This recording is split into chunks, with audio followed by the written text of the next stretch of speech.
Alright, time for another Dominaria competitive draft. Let's go.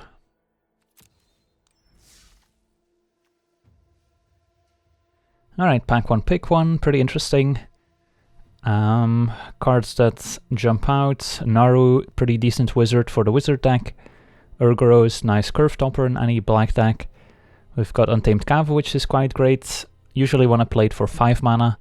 Divination's not bad, Reproach's not bad, and Elf is not bad. But if we're taking a green card, I think I'm taking Cavu over Elf. So the picks for me here are probably between Cavu, Urgoros, and Naru. While Naru is great, it does pigeonhole us into the wizard deck, since it's not going to be great outside of it. I think I prefer staying more open with our first pick and either go for the Cavu or Urgoros. And it's not entirely clear which is better. My guess is I'm leaning towards Urgoros, since big ground creatures are more replaceable than flyers with unique abilities. So I think I'll go with Urgoros here. Alright, and here the best cards are Seal Away, Blessed Light, Blink of an Eye, Chronicler, and Thallid.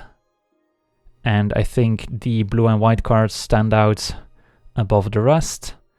And between these, Seal Away is the most efficient one. So I think that's what we'll be going for here. It's a bit unfortunate that we also pass a Blessed Light here, but don't have to take that too much into account. Alright, so this pack is also pretty strong. 2 great blue cards, Sphinx and Blink. Did just pass another Blink, but there's also Reproach as a solid removal spell. Migration for the Sapling deck. And we are playing competitive drafts, so sideboard cards are also at a premium, so have to keep our eyes open for cards like Pierce the Sky. I think we're early enough in the draft where we still want to kind of keep our options open, since we did just get past a Blink and now we have a pack with Blink and Sphinx, and Trickster is also worth mentioning. So blue seems to be pretty open, so I don't mind taking the Sphinx here, which I think is the most powerful card in the pack, in case that blue might be open. And while Reproach is a fine card and would be perfectly serviceable, I don't think we want to kind of restrict ourselves to taking a white card just because we picked a Seal Away. So I'm going to go with the Sphinx here. Alright. And now there's no great blue or white cards. There's 2 okay black cards in Skin Witch and Acolyte. Although Invoke the Divine, of course, does have a bit of value since we're playing sideboarded games as well. So this pack is quite weak compared to the previous ones. I'm leaning towards either Skin Witch or Acolyte. Given that we already have a Sphinx and an Urgoros, taking the Acolyte seems less important. So I think I'm leaning towards the Skin Witch here.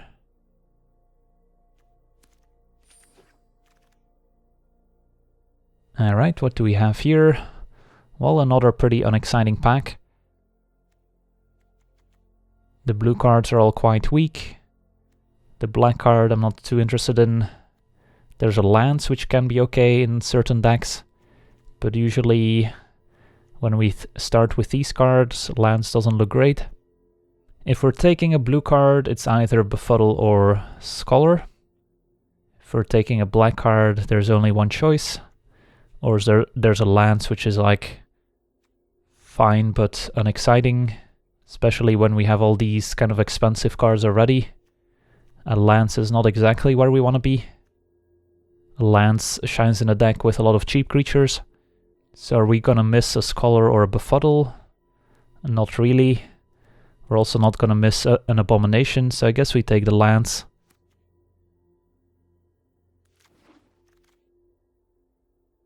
Alright, what do we have here? That's a late Grow from the Ashes. Surprised that it's still here, since it's definitely a great card. There's a Candle, which is medium removal. The 2 blue cards are playable if unexciting. If we end up in a blue-black deck, then Arcanist can be fine.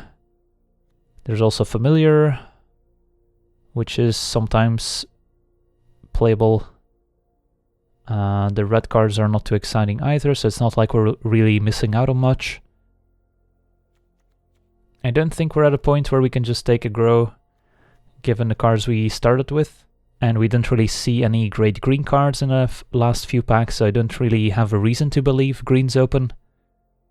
So it's either Candle or Arcanist here, I think. And again, given all these expensive cards, I don't really want a Candle, so I'll take the Arcanist. Alright, so now we see some more blue cards. So blue seems to be open. There's also Howling Golem pretty late here. I think this card's fine in some decks. I don't think we're rebirthing, even though we have one legendary. There's also Omnivore, but Omnivore doesn't shine in this type of deck. So we're either taking a Syncopate or a Howling Golem. Syncopate's fine, but replaceable. And I think we kind of want to add more creatures to our deck to have early plays. So I think I'll go with a Golem here, which is going to end up in any deck. Either we're blue-black or blue-white or black-white, or two colors with a splash. Golem's still going to be a 3-drop we can play on 3. Alright, and then there's this pack. Don't think we're too interested in the Servant. Could take a random Honor Guard, could take a random Abomination. At this point it's still unclear which colors we are. We're just a combination of blue, black and white. Don't really see a reason to jump in any other colors at the moment. So if we're gonna end up in a more white aggressive deck with Jousting Lands, then Honor Guard can be fine. Abomination doesn't seem necessary with the cards we currently have. So I think I'll take the Honor Guard just as a speculative pick in case we end up white as a primary color.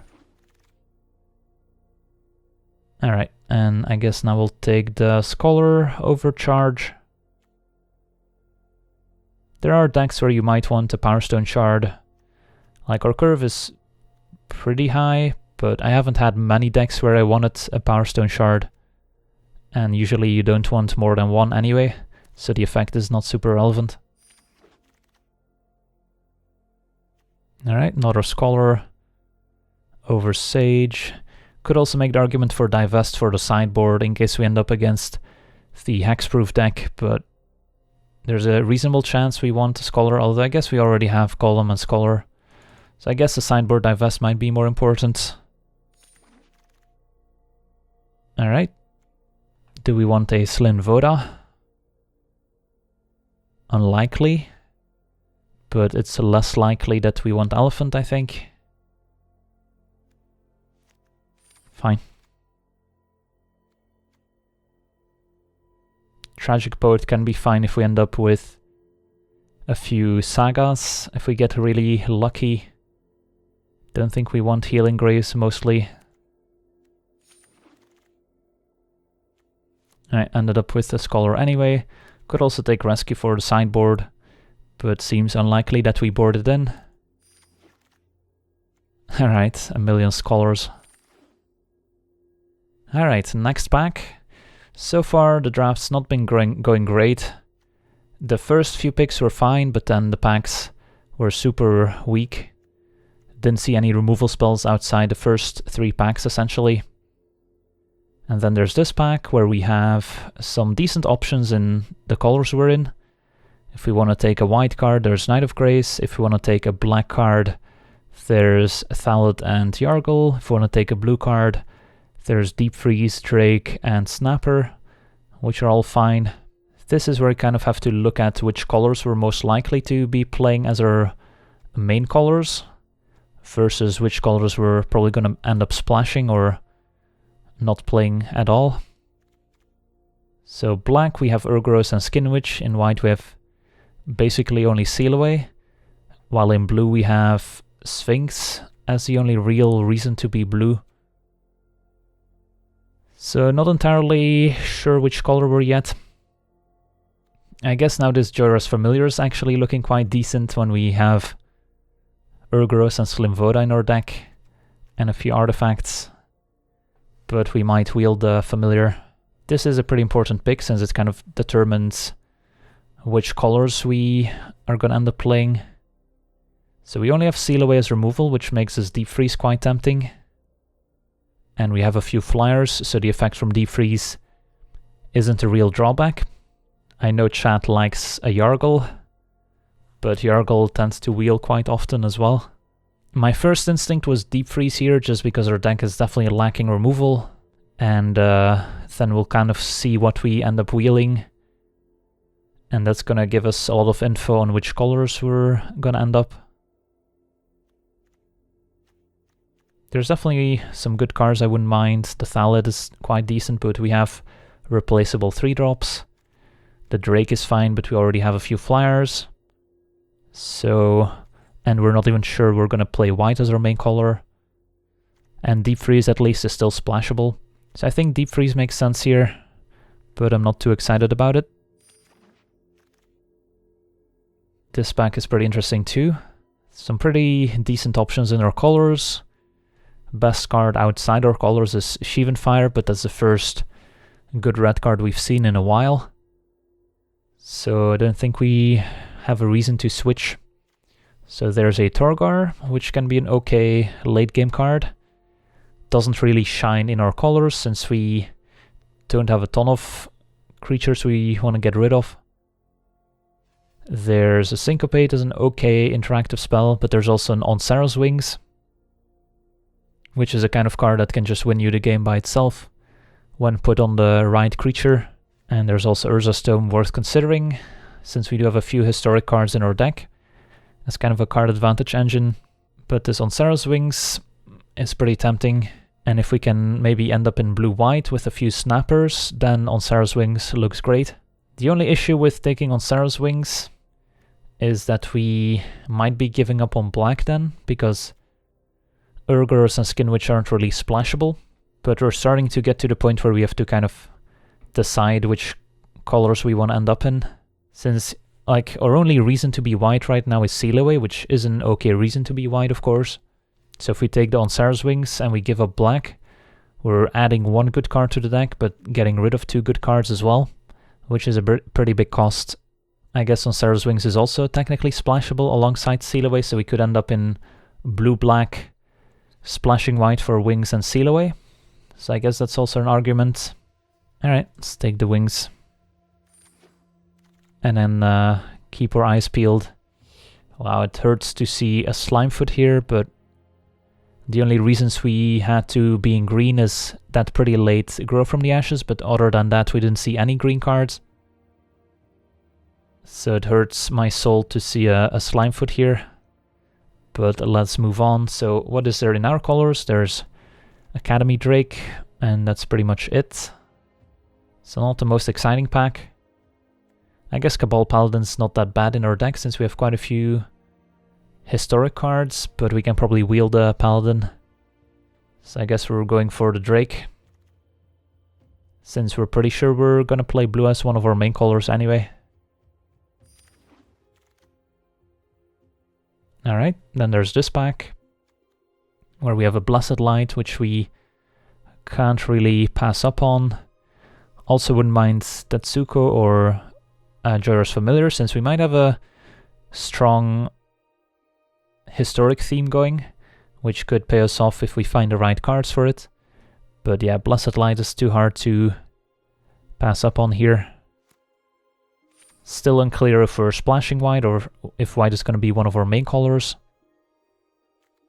And we're pretty deep into pack 2, and we still don't know for sure. Alright, so what do we have here? Another Drake if we want to play it safe. Another Skinwitch if we're gonna dip deeper into black. Or Adamant Will or Dub if we want to go deeper into white. I think we just want to play it safe for now and take the Drake. And wait a little bit longer to really commit to black or white. Since ideally we would still want to play Urgoros and Skinwitch. And end up blue-black splashing white for Seal Away, Sarah's Wings and Blessed Light, which 3 cards is starting to be a bit much, but they're all technically splashable. So I think we just take the Drake.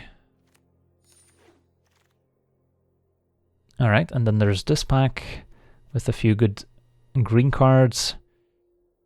There's a Weight of Memory to draw some cards. There's an Arcane Flight if we are gonna go all in on the turtle on Sarah's Wings plan, but we don't have any turtles yet. There's a turtle in the pack we opened, so that's pick 9 that we might potentially get a turtle. Taking a quick look at our curve.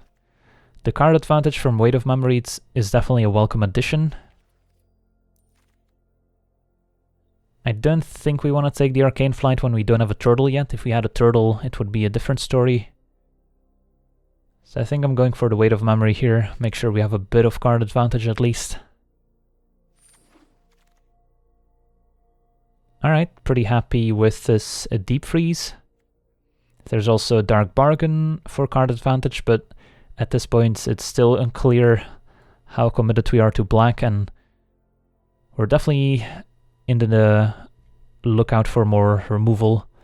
We've got a Seal Away, a Deep Freeze, and a Blessed Light so far, so could definitely use an extra Deep Freeze. And if we're gonna win with flyers, Academy Drake, Sphinx on Sarah's Wings, then Deep Freeze fits our deck pretty well.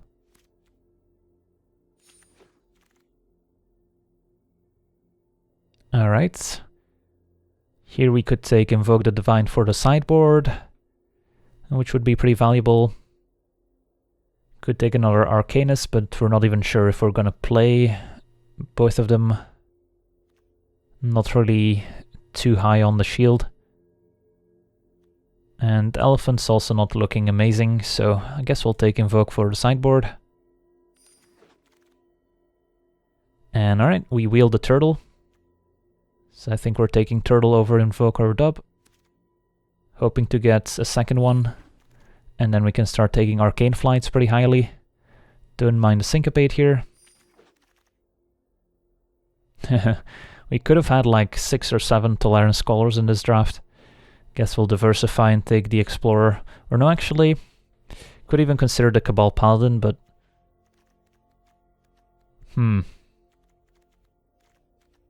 How much are we gonna miss not having a Homered Explorer in our deck? Like, are we realistically still playing black at this point? It seems unlikely.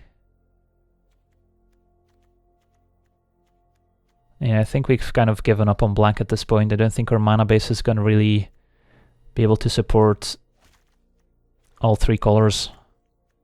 So for just blue-white, and I guess we'll take the Explorer. But I'm not too happy about it. Alright, don't mind me Befuddle. Unwind is also actually a consideration, since if we end up with a deck that's trying to go all in with enchantments, let's say we don't find a Cold Water Snapper to put our on Sarah's Wings on, or our Arcane Flight if we end up finding a few, then being able to protect our creatures with Unwind is valuable. But I've actually been liking Befuddle as kind of the last card. Goes well with the fact that we have a Syncopate, so we can keep up our mana. If we don't Syncopate, we can maybe Befuddle. So I'll Befuddle here. And we got an Unwind anyway. Alright, so going into pack 3, we're looking to shore up our early game, find a few more 2-drop creatures, in which case we could also end up playing the lands. And the more aggressive our deck, the better these enchantments are going to end up being. So if we can find some nice aggressive 2-drops, that would be nice. Some more flyers to go with our Deep Freezes would be good. Always looking for more removal and interaction, so cards like Blink of an Eye would also be pretty good additions. And then of course looking for a second turtle at least, and some Arcane Flights to go with them. Alright, so open a pretty spicy pack here. Some very good green uncommons. It's pretty weird seeing 3 green uncommons in the same pack. Of course, a rare Josephus is great. But can we realistically still jump into black? I guess we can. Since Josephus definitely a good reason to be black. But there's also perfectly serviceable blue and white cards here, Reproach, Sphinx, Drake, Deep Freeze. Would probably take the Sphinx if we're taking a blue card. But the real question is, are we jumping back into black? Or are we just sticking to blue for the Sphinx? Since I do think Joseph S is better than Sphinx. Since Joseph S, while it's at 4 mana, it's just a perfectly serviceable card. 4/5 menace is quite strong on turn 4, since it's bigger than pretty much any green card, which are usually the largest. And then late game, it's just game over if you get to 10 mana, which not many cards can achieve. Don't have any ramp, so getting to 10 mana is not trivial in our deck. But there's definitely a risk that if we take Josephus, we just end up kind of train wrecking our deck and not ending up with a cohesive 40 cards. So taking the Sphinx is probably just a fine pick, since, well, I think Josephus is better, it's not by a landslide. So probably the safe Sphinx pick is fine. Alright, and then there's this pack, where we have some reasonable options. We could take our first Arcane Flight to go with a Snapper, although we would hope to pick up Arcane Flight later in the pack. There's the Journey Mage, just as a good interactive card, and if we end up playing a few Scholars, it could come down for 4 mana, although at 5 mana it's still fine. There's Adamant Will as a trick, which we don't have yet, so we could use a combo trick in our deck. And there's a Trapper, where we have a few historic cards to tap stuff down. And I guess we should also look at Triumph of Gerard if we're trying to go all in with Coldwater Snappers. But given that we only have a single Snapper, I'm not too high on Triumph. And of course the Rona, if we did end up playing black, which would have been pretty decent too in our deck, as well as a Fight with Fire, but we're pretty far away from playing that one. So for me, it's probably between Journey Mage and Adamant Will at this point. I don't think our deck is lacking 3 mana creatures. Counter argument to the Journey Mage is that we kind of already filled up our 5-drop slot. But how good really is the Trapper in our deck? We've got lands, we've got Howling Golem, on Sarah's Wings also a legendary, and we have Slinvoda, but I don't think we're even playing Slinvoda. So we don't have a ton of historic cards for the Trapper. So between the Will and the Journey Mage, I think we're probably going for the Journey Mage, since I don't envision our creatures really brawling in combat all that much. Since our game plan is pretty much to shut down the ground with reasonable bodies on the ground and with deep freezes, and then fly over with our Drakes and our Sphinxes. So Adamant Will is not really going to be used all that often, unless we're facing another flyer. So it feels like the Journey Mage is going to be more useful in our deck. And then hoping to wheel Flight if we pick up a second Snapper. But I also would be happy to wheel the Will, I guess. Alright.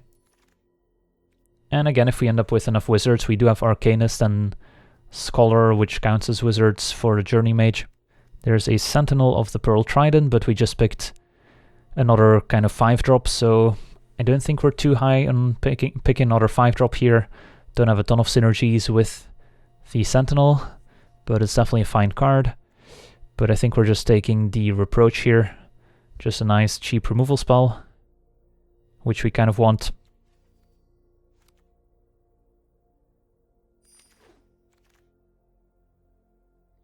Alright, and this is a pretty interesting pick. Could take a Mesa Unicorn as a cheap creature, which we were kind of looking for. Also goes pretty well with our Jousting Lands, which I think we're going to end up playing. Or there's a Trickster, which is more difficult on the mana, but does have a pretty unique ability. I think those are the main considerations here. So this one's very close. I think I'm going to do a little poll in the chat here to see what the chat thinks, what we should take. And Merfolk wins 18-14, so definitely a very close call here, but I can get behind Merfolk Trickster, and then we can blame the chat afterwards if it doesn't work out. Alright, so pretty uninteresting pack for us here, sadly. The only cards we're considering here are Serra Disciple, which doesn't look amazing in our deck, Short Sword, but we don't have a ton of early creatures and we already have a Jousting Lance, or a Rescue for the sideboard, but it's pretty conditional. I guess there's a chance we want a Disciple. If we just want more creatures. Don't really see myself wanting a Short Sword. Alright. And here, wow. This is a pretty stacked pack. Can have our second Snapper, which we definitely want. There's also a third Deep Freeze. And a Howling Golem, which we all wouldn't mind having. But I think we kind of have to go for the Snapper here. We have on Sarrow's Wings, we're pretty likely to wheel an Arcane Flight. And when we already have 2 Deep Freezes, now we have a Seal Away, a Reproach, a Blessed Light, so we're doing okay on the removal part of the deck. So I think taking Snapper is worth it. Alright, take another Weight of Memory, only card in our colors. And we'll do the same with the Knight. Alright, so we did not wheel the Arcane Flight, I think.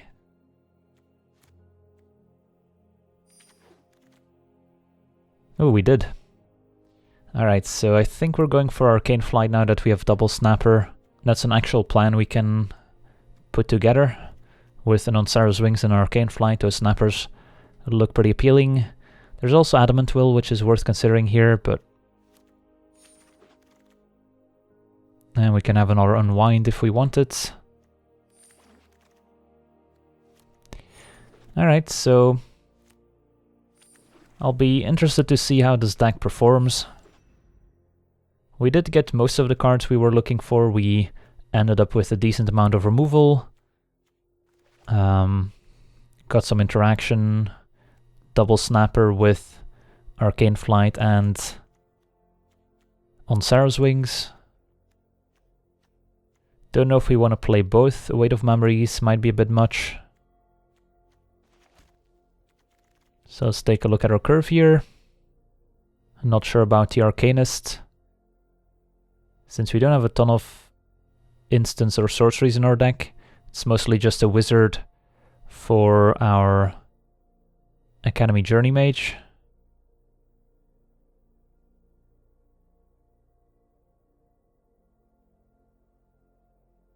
I guess we do have a Blessed Light and a Weight of Memory as well as Syncopate that benefit from the Arcanist. I guess Arcanist is good enough. It's also just a body that we can equip if we have to. So we have to make one more cut. I could see cutting Befuddle. I could see cutting one of these 2-drops. But I kind of like these 2-drops given our Jousting Lance situation and the Arcane Flight and On Sarrow's Wings, since we don't always have the option of enchanting our turtle. Sometimes we just have to play our cards earlier in the game. And a 3/1 creature is a pretty nice target for those enchantments too. I think Befuddle is probably the card I'm most likely to cut. Since we're pretty creature light, so I don't think we can cut something like a Scholar or one of our 2-drops. So yeah, I think we're probably cutting the Befuddle. And then I think 17 lands is fine, since we do want to get up to 6 mana for Snapper. And we should have enough interaction that we don't die early. And we've got a pretty decent plan for the late game that involves flying over with hexproof creatures and other flyers. So let's try and figure out the mana base. We do want a decent amount of white since most of our 2-drops are white. So definitely not 5/12. It's more like 8/9 or 9/8. Since we don't have a ton of double blue cards besides Trickster, I guess 9/8 is probably fine. Alright. And our picture shall be On Sarrow's Wings. Alright, maybe a bit of an exaggeration since we only have 2 auras, but you get the point. Alright, this seems fine. Let's play. So we are skewed more towards blue for those double blue cards, but we really want to make sure to have white early. Don't think we can go below 8 planes. So how would I rate this deck? Probably like a 6 or 7 out of 10. It's nothing exciting, but it does have all the pieces to technically be able to win a game of a limited Dominaria. I guess we'll keep.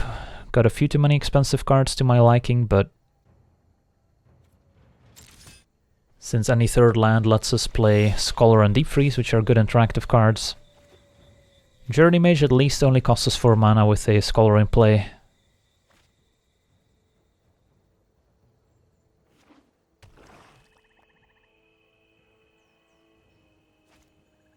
Alright, up against a Saproling deck.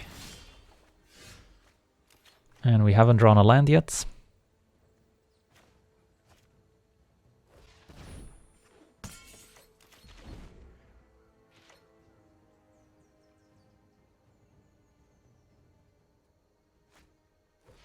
Alright, there's a Divest, the perfect counter to our Snapper strategy.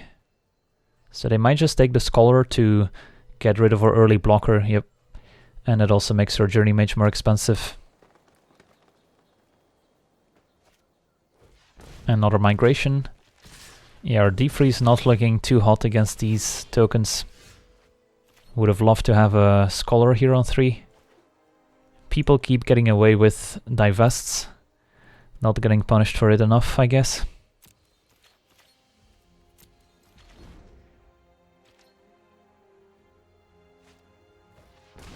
Alright.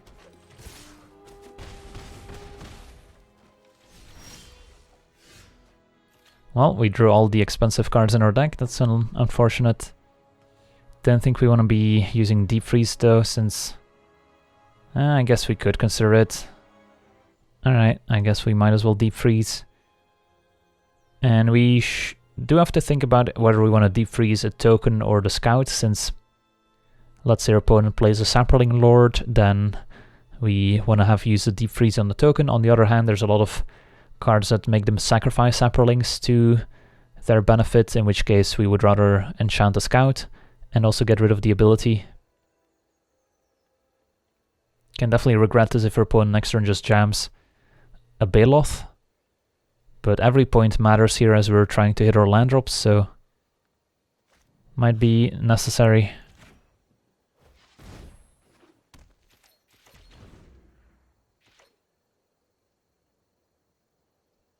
My point against Divest is not that there's not enough creatures in Limited, but more that it's such a terrible top deck, and games of Limited tend to go pretty long.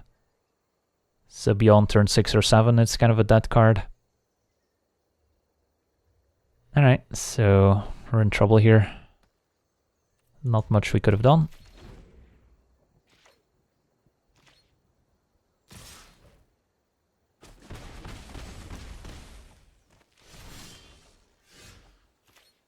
And while we can play our Arcanist here, it's not going to prevent enough damage, so we might as well say go and maybe get to see an extra card from the opponent. It's also Wizard that would have made our Journey Mage cheaper, so yeah, the Divest definitely did a lot of work. Since I think if we can play Scholar there, then we might still be alive now. Unless they had a trick or removal spell, of course.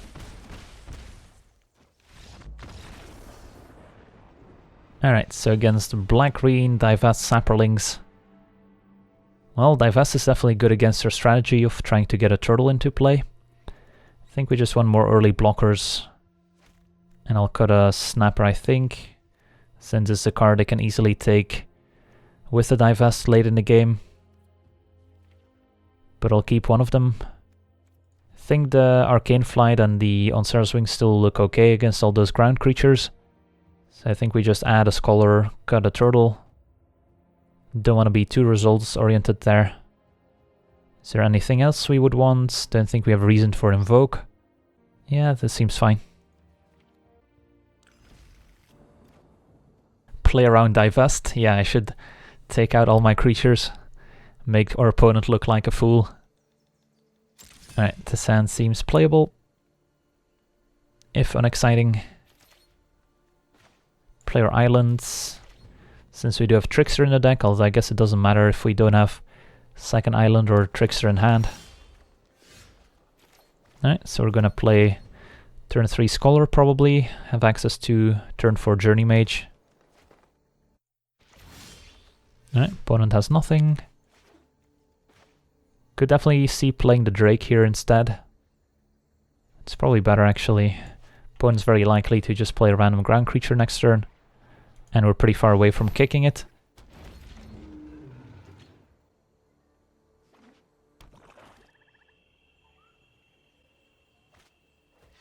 And there's a divest again. So does it go after the Snapper or the Journey Mage here? Or are they taking the Scholar again? Our opponent has a dislike for Tolarian Scholars. I guess it did take away our play for the turn, so it's not an unreasonable selection. And we do have on Sarah's Wings, so we do have the combo in hand, just need some lands. Oof. Alright.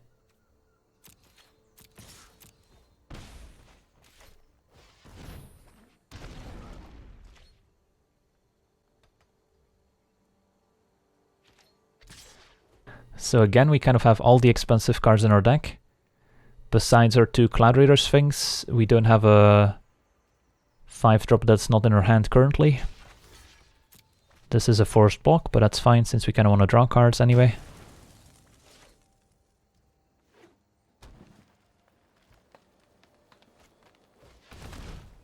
And, alright, I guess Yargle is gonna eat a Deep Freeze.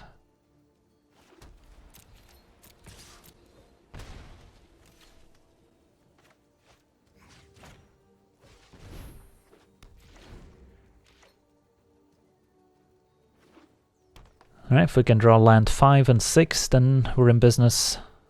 Also would like second island, since there's not many things that beat a Snapper with an Onsera's Wings on it. Kicked Migration's not bad, but... Alright. So we could Weight of Memory here to hope to find a land for Snapper, and then go Snapper into Onsera's Wings and hope that's good enough. We could also Journey Mage and bounce a token, get those tokens off our back for a while. It's definitely reasonable too, since we do have Blessed Light to answer a creature. I think I like Journey Mage here enough, since that kind of protects us on the ground while the Drake gets in some chip damage, and then next turn we can Weight of Memory while holding off their tokens without having to take too much damage on the way back.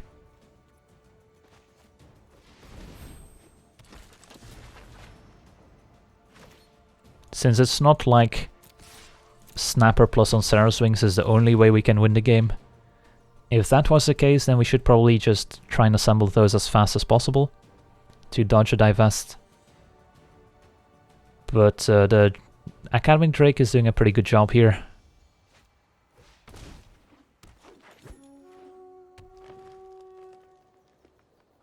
So opponent just passes. So now we'll attack with the Drake and then Weight of Memory.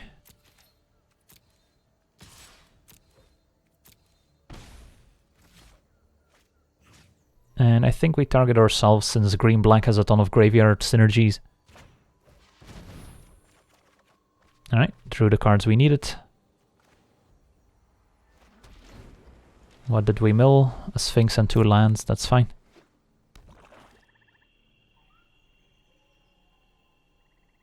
Alright, gotta dodge divest for 1 turn here. Kate Crows and Druid, that's fine. Alright, looks like we're in business.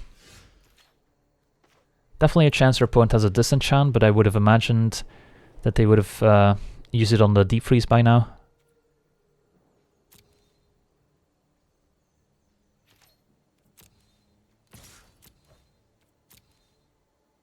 Oh, see, what just happened here? Academy Drake did not do its animation yet, and it says end turn. That's what tripped me up the other time, I think. Yeah, there's like a bit of lag, and now the the things are bugged again. That's the second time it happened today. So if we double click, apparently it works, but the game is trying to trick us. It's trolling us. So it's very easy to just click again since the Drake didn't do the animation yet. So you think, oh, we didn't attack yet, but it's actually end of turn. And we skipped our turn twice this way, I think, already. That's fine. And they are looking at their Yargle, so who knows what they have.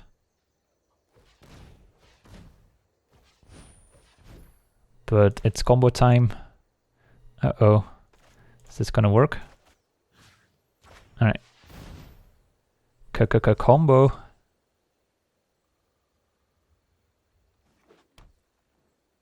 And then we still have access to Reproach plus Knights, seems fine. Probably want to kick the Academy Drake we have in hand.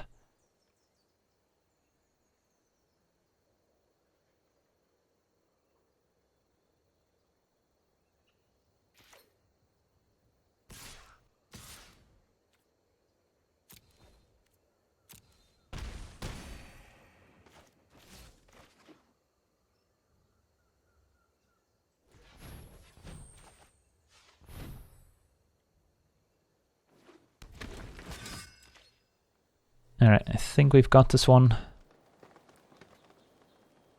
Borrowing like Kick Josuvas or something crazy. Alright.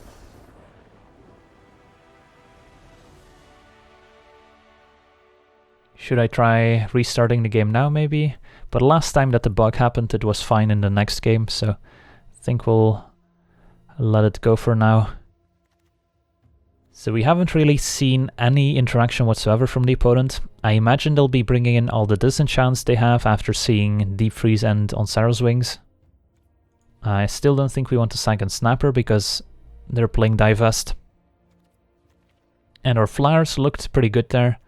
So double Sphinx, double Drake could definitely win us the game. So I don't think we need to change anything. So our opponent's going deep in the sideboard here. Bringing in all those Divests and Broken Bonds and Pierce the Skies. And those cards are definitely good against us, so... Because we did also mill the Cloud Reader Sphinx with our Weight of Memory. So they got to see that.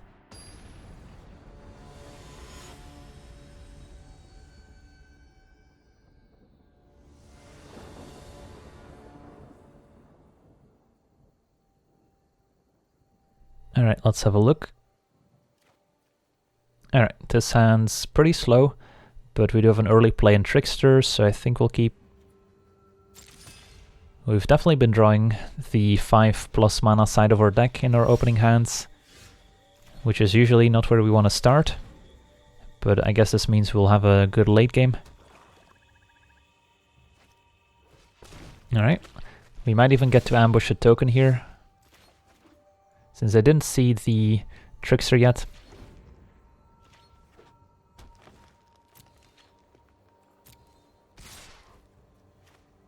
Surprise!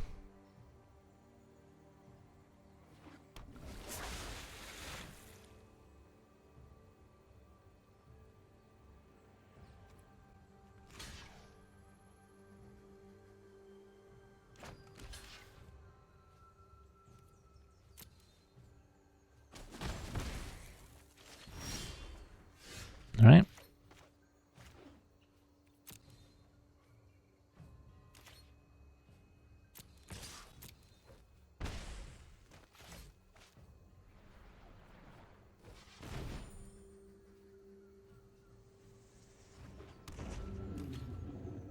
Alright, it's gonna see end of turn Pierce the Sky, we do not. Elfame Druid, alright, that's a little scary, since that could ram them into some stuff. And there's a land we need for Sphinx next turn. We could even consider deep freezing the Druid, but I would rather deep freeze whatever card they ramp out. Alright, let's say go. We'll keep the deep freeze for Yargle.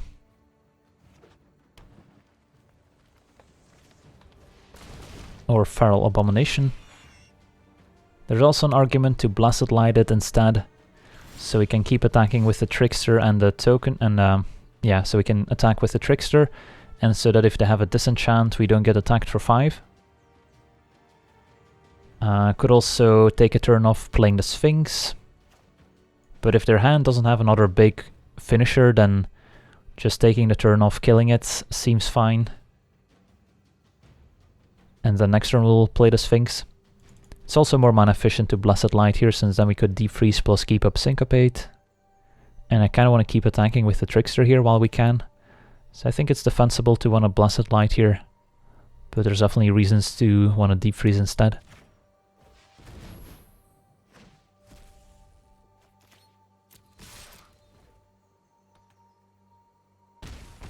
Alright, opponent down to 10. We do know they have the gain 10 Crozen Druid or whatever it's called, so they might still be able to gain some life back. And Grun the Lonely King, that's definitely a good one. So they did have another expensive card, but we have the Deep Freeze. And then hopefully they don't have a disenchant.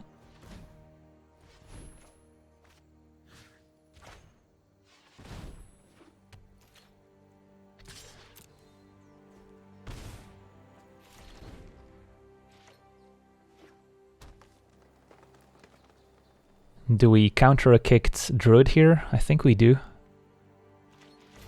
Alright, opponent passes. So we get to play Sphinx, keep up Syncopate for 1. It's probably fine.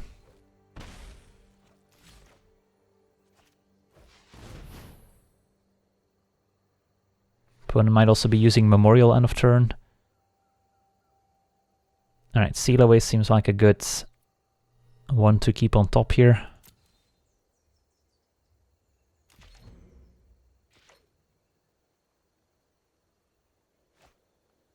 Wow, they did not use a Memorial end of turn, instead they untapped first. That's kind of weird. And they did find Yargle. We're gonna get to counter Yargle here for 1 mana. Nope, they're gonna divest us. Why wouldn't they want to cast a Yargle when they have 5 mana to cast him? Maybe they still haven't played the land for the turn, but I think they did. Well, I guess I get to take our second Sphinx, but it doesn't bother me too much. And our opponent concedes. Yep. Alright. Opponent just wanted to see our hand for future reference. Just taking notes.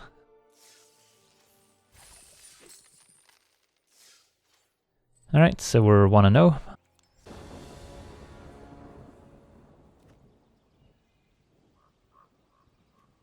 And this hand seems totally fine. We may or may not give our Tolerance Scholar wings. Want to play Island in case of Merfolk Trickster.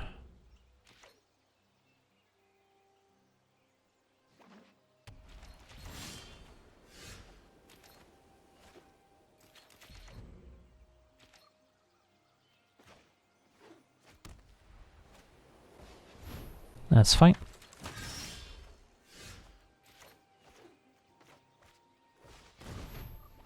Alright, so we're definitely putting any lands we can find with the Sphinx on the bottom here, since we don't need more than 6.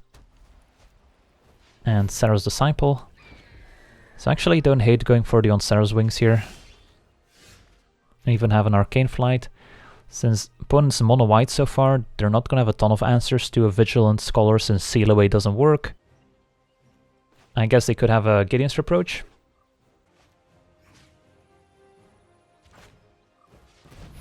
So if our opponent keeps up 2 mana suspiciously, then we'll have to think about the implications of Gideon's Reproach.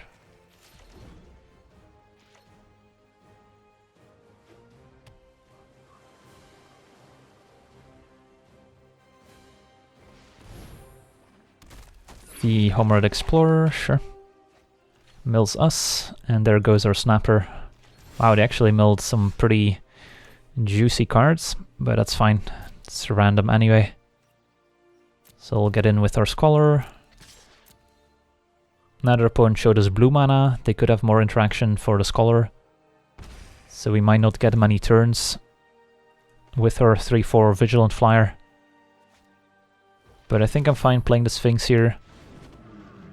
There's definitely an argument for keeping up Syncopate to try and protect the Queen, but I think we want to get the Sphinx down, and then I'm going to be happy keeping up Syncopate for the rest of the game. Not the most impressive creature so far. Alright, that makes more sense.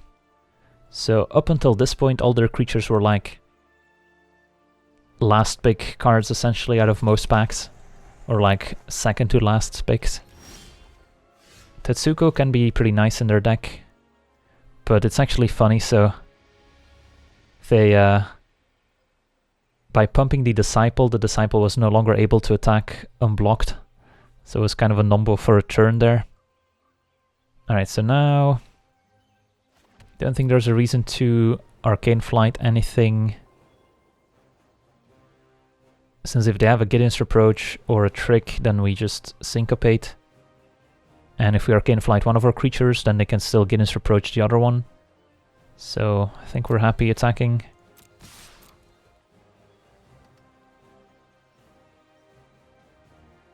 And then we'll see if they have something, or if they're in chum block mode already.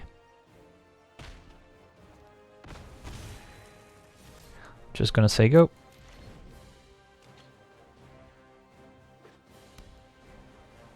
So only countering very relevant things here that would mess with our plan significantly.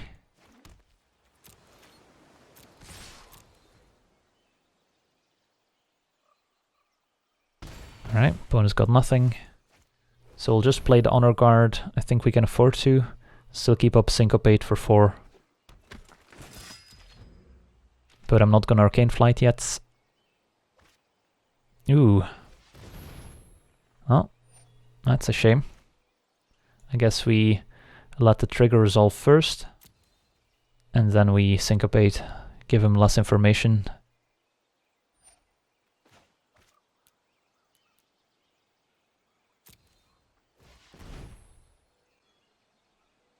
Alright, so their deck is just a Draft Rejects plus Lyra Dawnbringer. Should be beatable.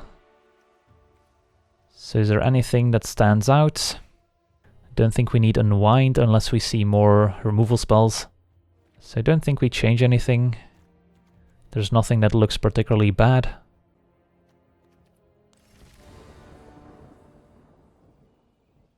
Alright, so previous hand worked out pretty well. Play the Onsara's Wings on turn 4 and didn't get punished for it.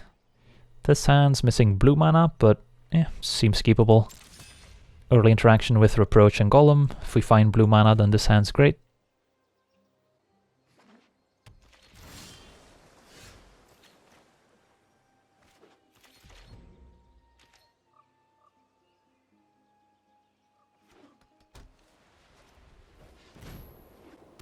Right, a Relic Runner, so they do have quite a few historic synergies, it seems. Don't think we're approaching the runner, but who knows. If they slap an enchantment on it, then we might. Since next turn we've got Golem to block it, and sure, if they make it unblockable a few times, that's acceptable.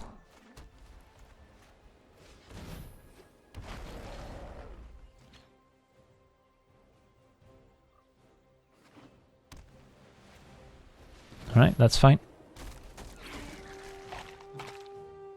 And we've got the smaller combo here, Arcane Flight on Snapper. Not as good as on Sarah's Wings, which just got milled. Our opponents milled our entire combo here. But we've got the backup here. The B team, second Snapper and Arcane Flight. Alright, so no great attacks unless we're willing to Arcane Flight or Deep Freeze, which I don't think we are. We could Deep Freeze the Explorer, I guess, but that seems kind of bad. Since, yeah, we kind of want to keep the Deep Freeze in case they have a Lyra. We can afford to take 3 for a turn, hope to draw land. Or we can Reproach the Explorer, that's also fine. Alright, let's say go. Opponent might also play around Syncopate, so I doubt they'll play out Lyra here. So we could also block and Reproach, just so we both draw a card. I think that's actually fine. since we kind of want to hit our lands and our late game looks good here. We still keep up Syncopate for 1, so they might still not run out Lara.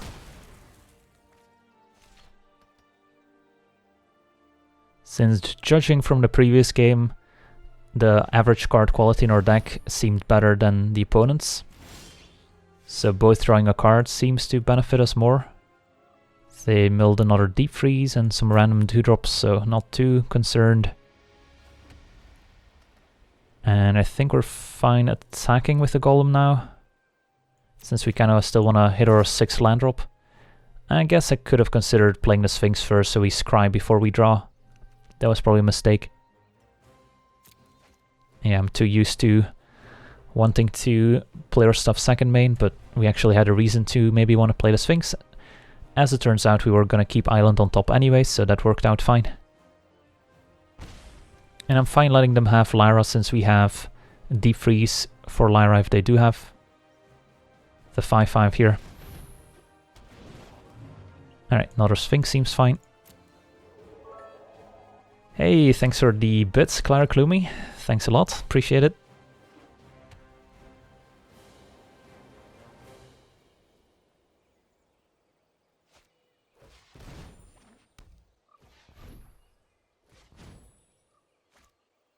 It's gonna be a Sarah's Disciple instead.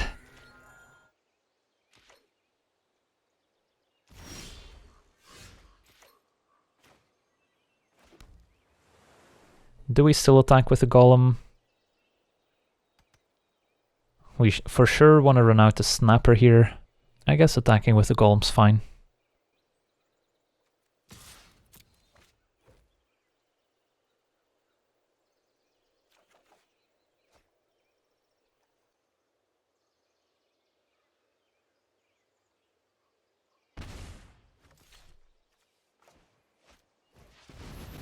Alright, so next turn we get to Arcane Flight or Snapper and take to the skies. And that's going to be pretty tricky to beat, although not impossible in blue-white. Plenty of answers to enchantments.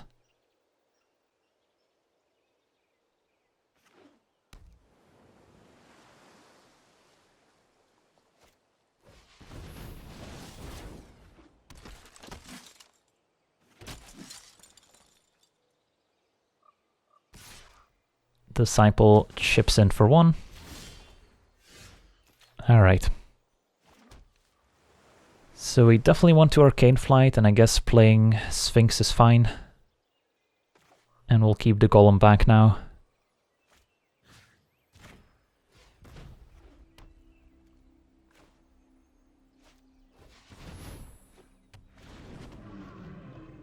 A land seems okay.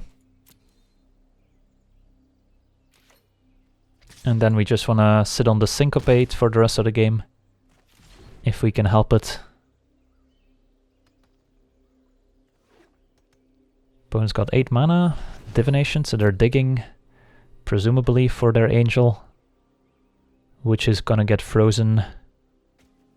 Ooh, Icy Manipulator, that's a good one. Can tap down our Sphinx, and we did not have Syncopate up for it, so... Still doesn't deal with the Snapper though, so it's only an answer to the Sphinx. So what we could consider is lands equip Snapper. But the thing is, the Snapper is a 2-turn clock with just 1 lands hit. So I think I kind of like just playing the lands and keeping up Syncopate for more mana. Is that crazy? I think that's probably fine. It's not impossible that the opponent can gain life in some way and that we should be equipping the turtle right away. But keeping up Syncopate for more might be worth it. And then we just equip the Snapper next turn and get a hidden for 7 after putting them... I guess our opponent can also chump block still with the Disciple. Also have the option of Journey Mage bouncing the Sarah's Disciple, attack for 5. We're definitely pretty far ahead here, so... It's difficult to really mess this one up too badly. So I'll play the lands. Attack with the Snapper. And then if our opponent thinks they can just chum block next turn, we'll have Journey Mage to bounce Disciple. So yeah, by playing the lands first, we kind of incentivize our opponent into taking the damage instead of jumping this turn. And then next turn we get to Journey Mage, bounce their only flying blocker hopefully, and then lands can finish them off. So I think this works out fine. And then this turn cycle we keep up Syncopate to answer any problem they could present.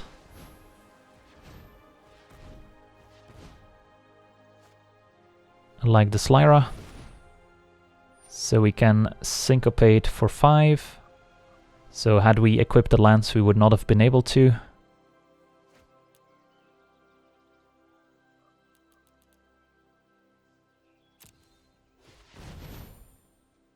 And even if they counter back, we have Deep Freeze.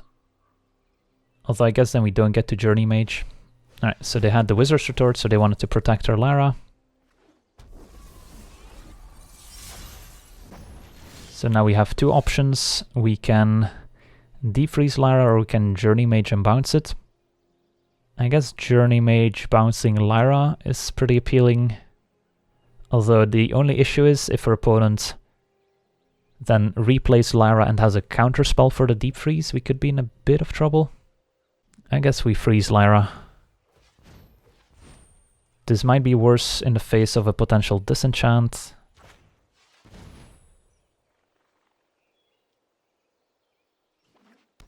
But now we kind of force them to chum block the turtle with the Disciple, which is good.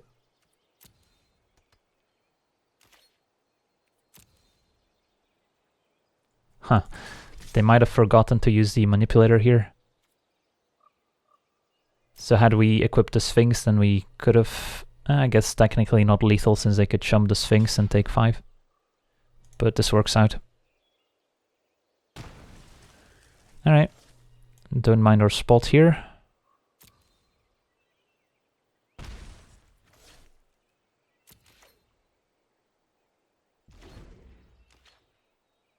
Why not force chum block with Lyra?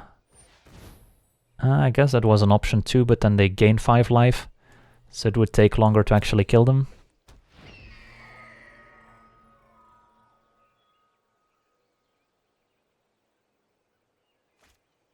Ooh, Embolus's Clutches. Well, Journey Mage is looking pretty good now.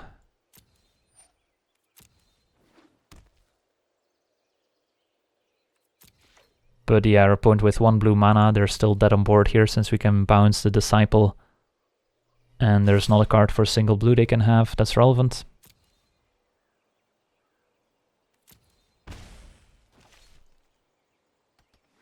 Well, now they have 2 mana, so they could have something relevant.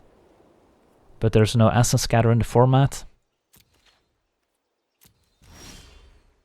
So I'm guessing Journey Mage's game. They only have 1 flying blocker. For a blue and a white, what could they have that saves them? Can't think of anything. Well, hopefully I don't mess this up, since obviously bouncing our own Sphinx after they clutched it would be a pretty nice play too, but if we can win the game here, I don't see a reason not to.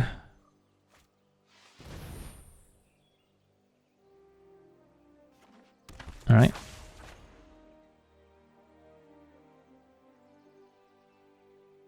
And the turtle is gonna fly over for the win. Gonna tap down our land, so rude.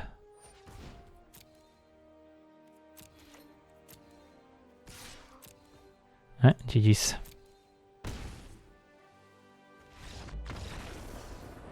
Well, we got to assemble the combo, even their opponents milled Snapper and on Sarah's Wings with their, what was it, Weight of Memory or their Crab. We still got to assemble second Snapper plus Arcane Flight, which was pretty neat. How fitting. We just stole our opponent's Lyra, Seto Kaiba style.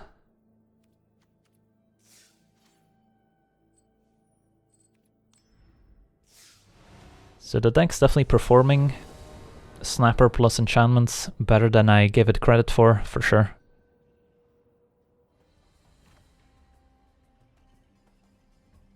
Alright, so how about this one on the draw? I think on the draw this is keepable, since we get a pretty good chance of finding a third land for Golem, which then draws us into more stuff, hopefully. But there's definitely a fail rate if we don't find any blue mana soon. And our opponent's mulliganing to 4, so I like our chances.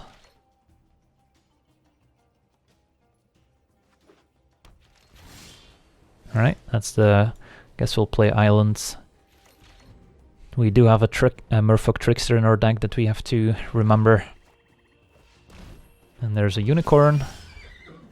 Alright, I'm secretly hoping our opponent just puts a dub on their Unicorn and we get to seal away them. Alright, don't think we're seal awaying the Unicorn since we have Golem coming up. Alright, opponent with some 2-drops.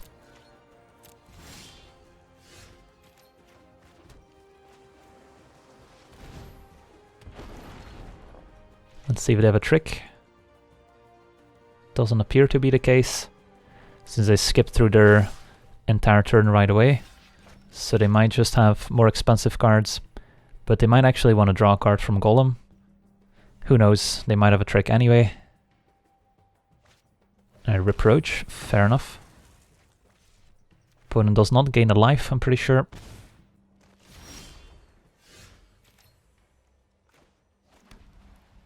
Time to play Honor Guard and trade for Unicorn. And then try to hit another land drop here.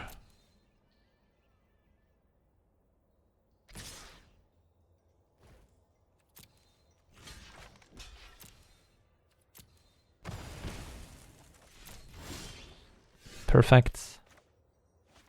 So probably fine to Journey Mage here. Opponent gets to replay their 2-drop. That's okay.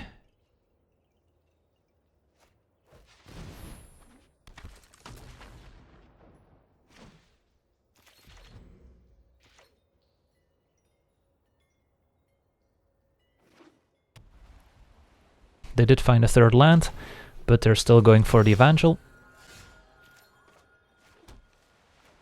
So do we even want to attack with the Journey Mage into the Evangel? I don't think we do. So we'll just chill for a second. And if our opponent tries to pull off a weird double block, we have Blessed Light next turn. Otherwise, there's definitely a reason to want to trade so that they're less likely to be able to double block the Snapper.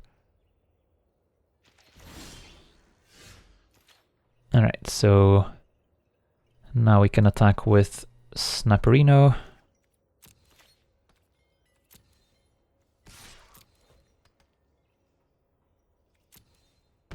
And say go. Got a ton of interaction in hand. So I like our chances, but our opponent did get time to kind of draw out of their mulligan a bit. They might still be missing land drops though, so... Don't think we do anything yet. It's definitely tempting to want to get rid of the Evangel so we can smash for 7 instead of 4.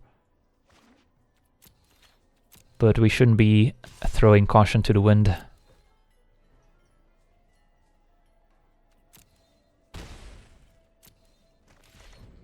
Maybe if they don't do anything, we'll get rid of the Evangel end of turn. But yeah, looks like they hit their land drops, so... Sanctum Spirits.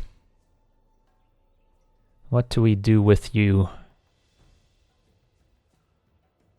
Probably let it resolve, and if our opponent double blocks, we Blessed Light.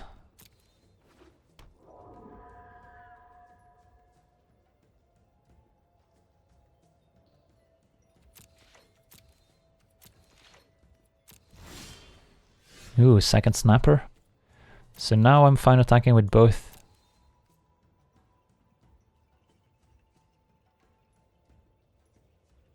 And if our opponent blocks the Journey Mage, that's fine. But they're pretty likely to want to trade for a Snapper.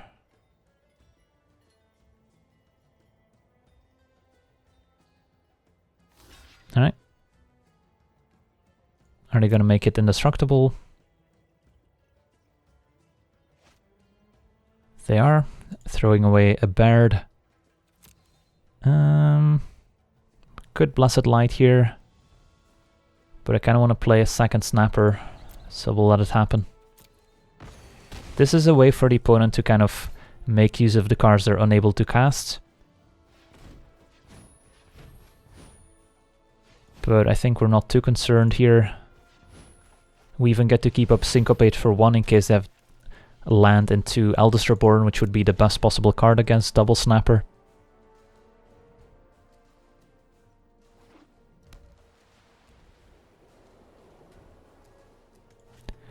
Ooh, dub. Yep. Would be a shame if something happened to it.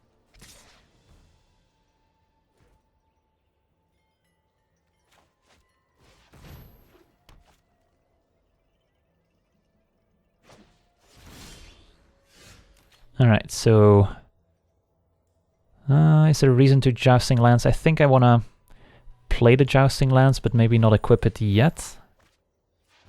Although, I guess we have enough mana up for Syncopate that it's probably worth equipping here, but yeah, opponents have seen enough. Alright, so against black-white, kind of aggro, what do we want to sideboard? So we did see a dub, but we do have enough kind of unconditional removal between the Deep Freezes, the Seal Away, Reproach and Blessed Light that I don't think a dub is going to beat us very easily. So I don't think we need Invoke. I could see adding an extra Scholar just to block their more aggressive starts.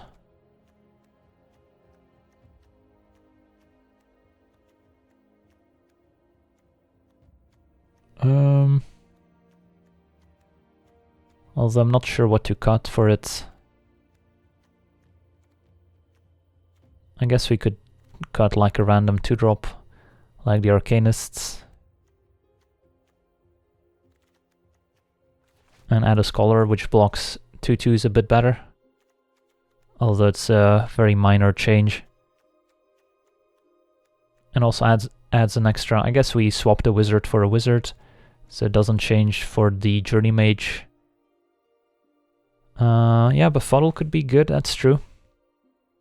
But it's a card that kind of requires a bit of setup, and if we're on the draw, we're less likely to be able to set up Befuddle. So I think we just run this back with a small change.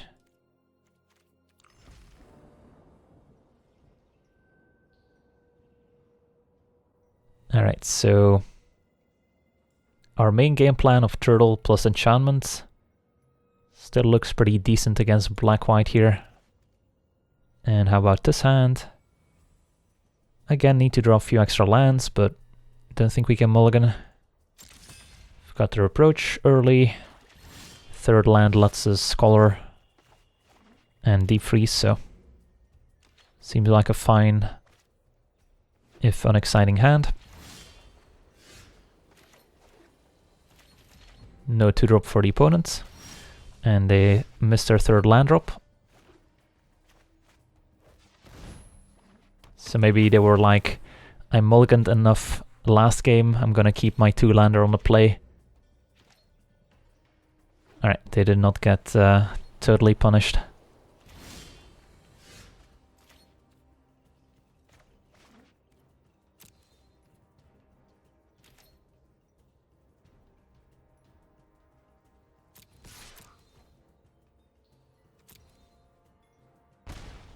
Let's play another one.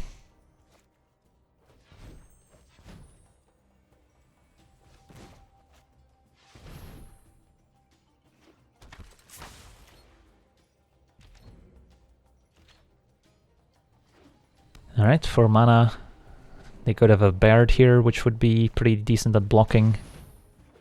Omnivore's not bad either. So we could attack and then Gideon's Reproach, but I think we're fine playing the Sphinx.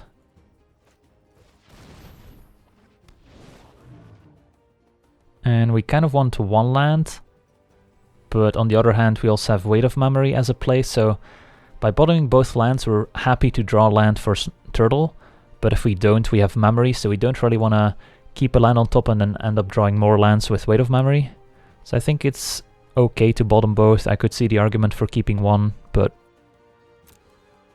given that we have 2 good plays next turn regardless of drawing lands, I think bottoming both is fine as a hedge against flooding. Cabal Paladin's okay, can block it with our Scholars. And we drew the land anyway, so we get to play the Snapper here. Even though, unless we draw our enchantment, it's not going to be attacking, but there's a chance we Weight of Memory into Arcane Flight next turn. And we want to get the turtle in play in case of divests, which we've seen quite a bit of out of our opponents. Alright. Bodyguard. Bodyguard could be annoying if it's put on the right creature. And they're protecting the Omnivore, which makes sense. Do have a deep freeze though, so we'll see. Alright, so I think we want to Weight of Memory, leaving a blue mana in case of Arcane Flight. And do we mill us or the opponent? So usually it's okay to mill ourselves. Is there a reason not to? I guess the reasoning is we have some very high impact cards, being Arcane Flight and on Sarah's Wings, that we don't really want to mill, since those can definitely change the outcome of the game if we get to play them.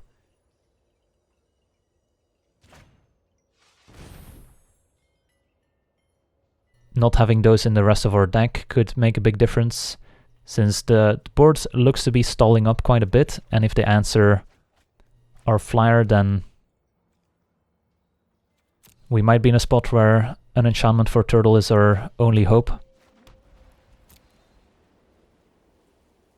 As it turns out, we would have milled Journey Mage and lands, so we wouldn't have been too sad about milling those, but I'm also happy to draw them, so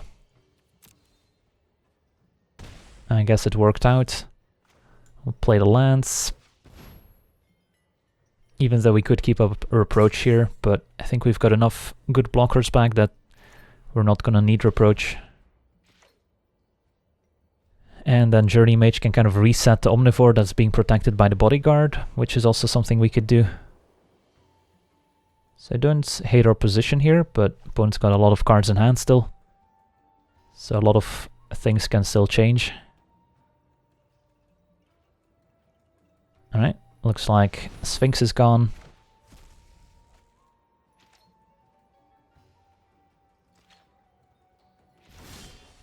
And Snapper number 2.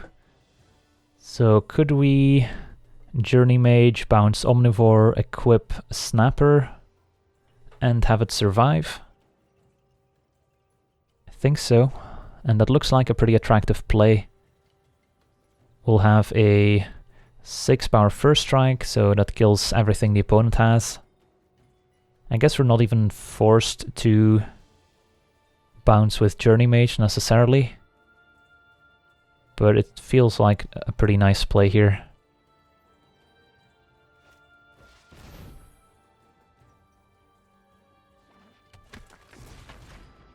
Could even attack with our Scholars if we wanted to. Definitely worth considering.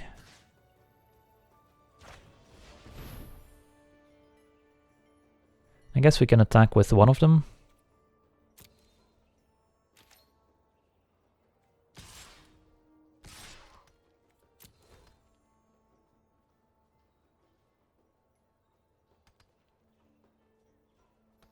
Since we don't want the opponent to be hitting us with a Unicorn and gaining life, so keeping one Scholar back seems reasonable. There's definitely a reason to want to keep land in hand here, since their opponent could be playing Skin Witch. So I guess that's reason enough to keep land in hand here. Could come back to bite us if we need all our mana to move around the equipment, for example. But Skin Witch would be pretty devastating if we played the land there. So I don't mind our position.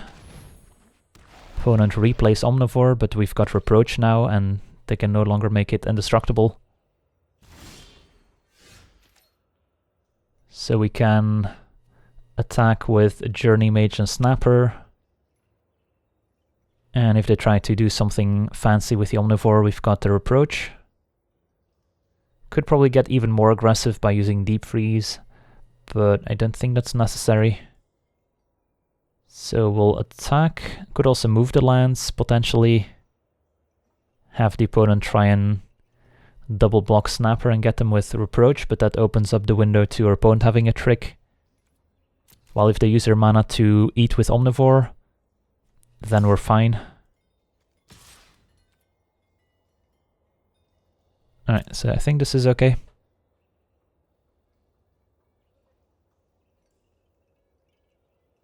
If they had one more mana up, things would be different, since then they could eat with Omnivore plus use a trick.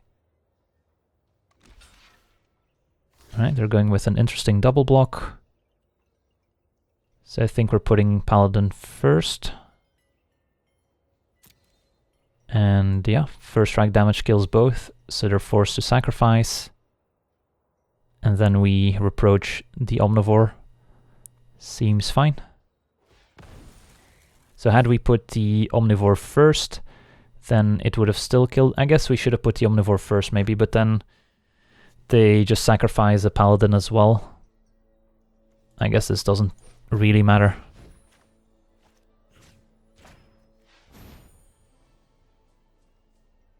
We're just killing all their creatures here.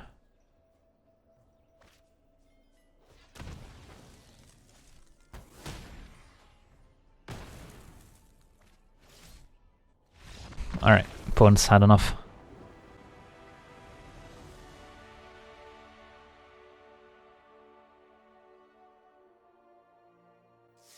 Alright, cool. Deck seems to be working like a charm. Up to 3 wins now, just a 1 loss to the Sapling deck, I think.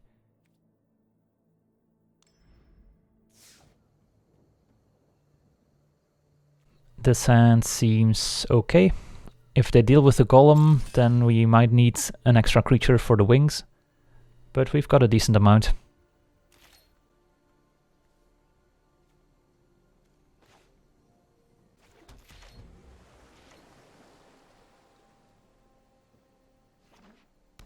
And we may or may not use the wings on the Golem.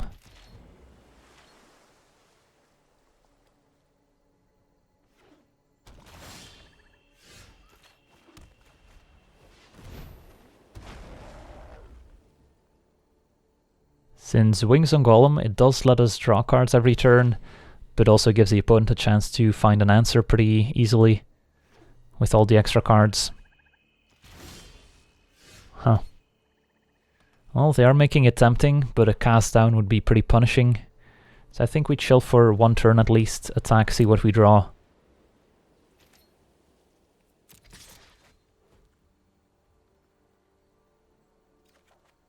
Alright, Weight of Memory. So next turn we can draw some cards with weight.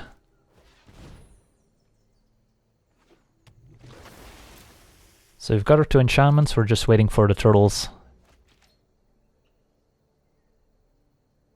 Alright, points on black-green. And a Thallid Omnivore. Alright, so going for the Oncero's Wings now is more tempting. Could also... it's actually funny, we get to Oncero's Wings and keep up Syncopate for 1, thanks to our Arcanist. Or we could do Weight of Memory and Arcane Fly to Golem and look for a turtle first. But given that we have 2 enchantments, if we draw turtle later, we can still enchant it just fine. Feels like wings is okay here. If we only had 1 enchantment, then I agree we should wait. But given that we have 2...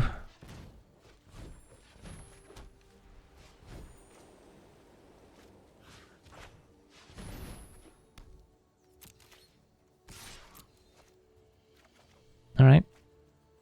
And keeping up Syncopate for 1 is not nothing.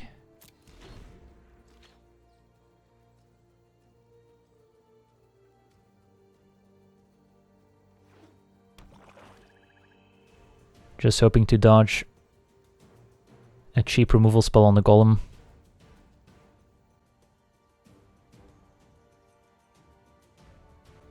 Alright. So we can syncopate for 1, but that's not going to be enough. At least it's a 2-for-2 trade, so it's not the end of the world.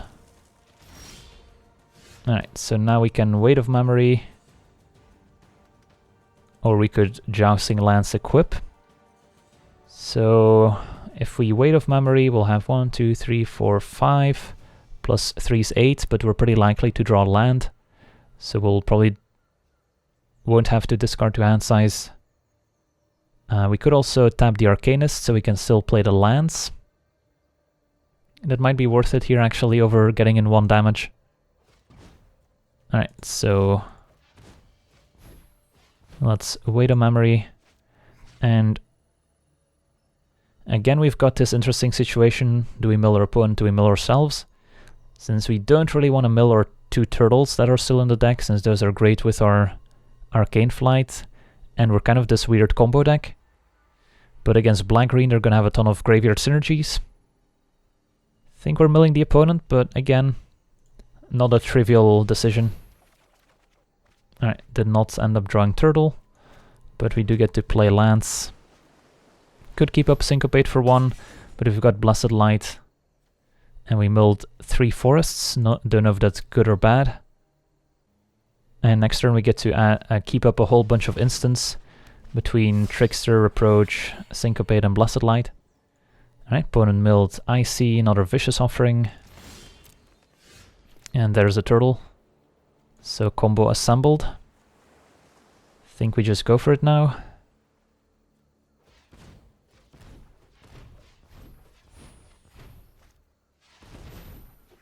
And I guess we could wait on the Arcane Flight and keep up Syncopate for 1 here. Might be better. Sure.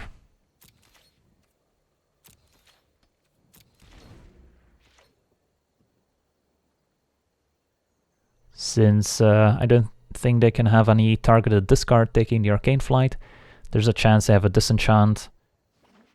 And there's a chance we get to Syncopate something for 1.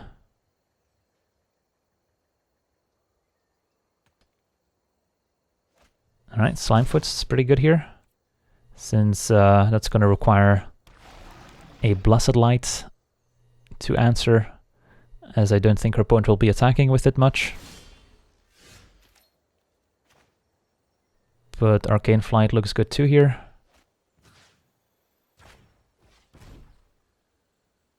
And it's probably okay to equip with the Lance. Like, our opponent making tokens is probably not the best use of their mana. And getting in with the turtle here seems good. Still have access to Trickster as well, which could ambush Slimefoot.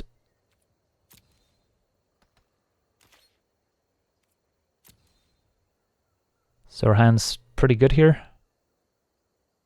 And with a Syncopate, I feel pretty safe.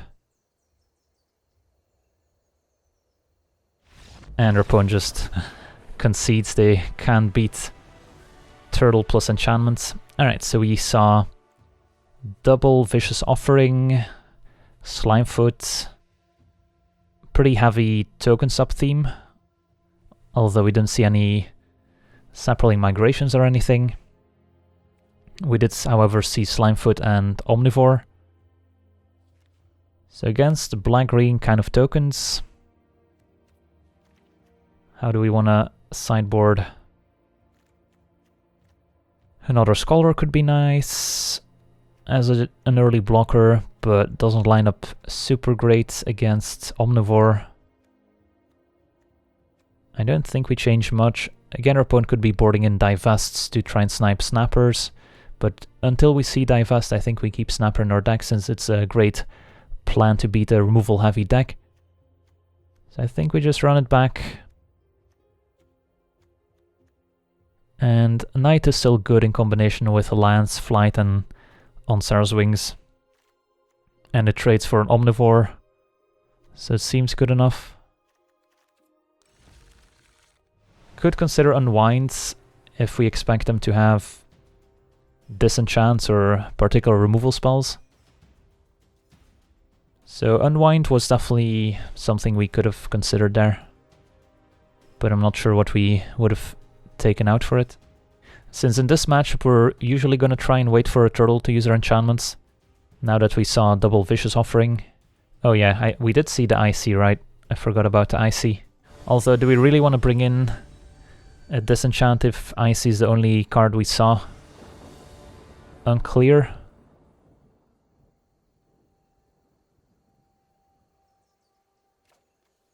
Alright, how about this one? Missing blue mana, but we've got the Golem to maybe help us. On the draw, probably keep.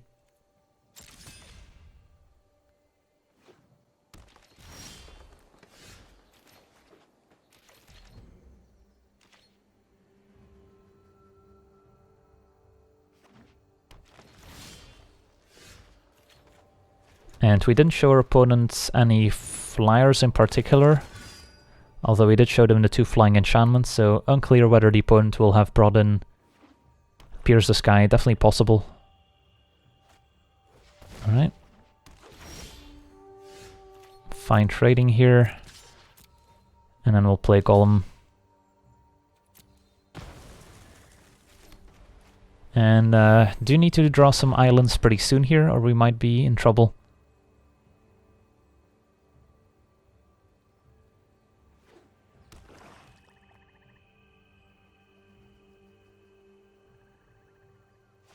And yep, opponent did bring in Broken Bond. And ooh, white mana makes an appearance. So our opponent could have gone pretty deep in sideboarding here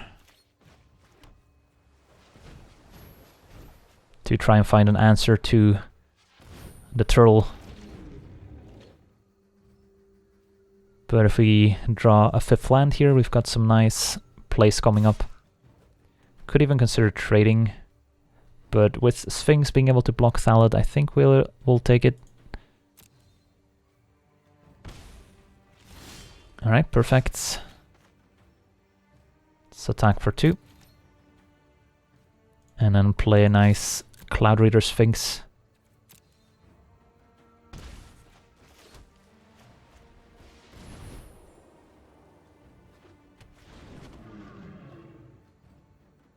And Blessed Light seems fine.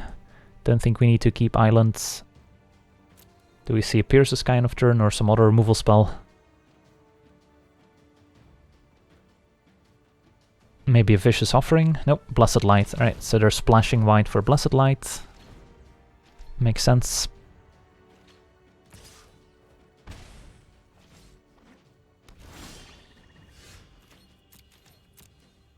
But they're gonna need another one.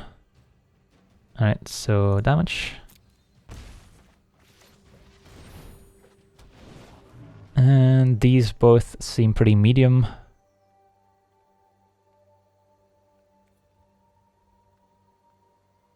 There's definitely the argument of, are they better than lands at this point? But we do also have 2 turtles in our deck that we would love to draw and some other good cards. So I think we still bottom.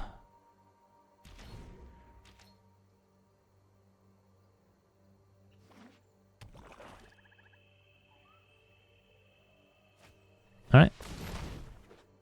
It's probably gonna eat Journey Mage. Force them to replay it while we get in for 5 in the air. And then next turn we'll Blessed Lights. I think that's where we want to be. And then we can even consider On Sarah's Wings as well.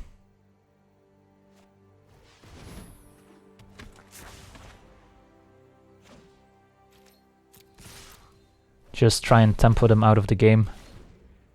5 plus 4. And we're potentially dealing 9 damage in the air here.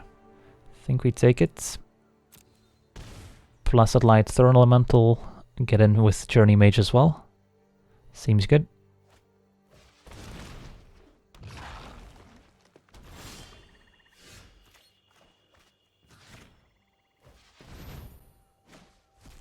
Well, our deck is definitely playing out nicely. Game's not over yet, but it's gonna take something special here. Alright, sweet. Well, pretty clean 4-0 so far.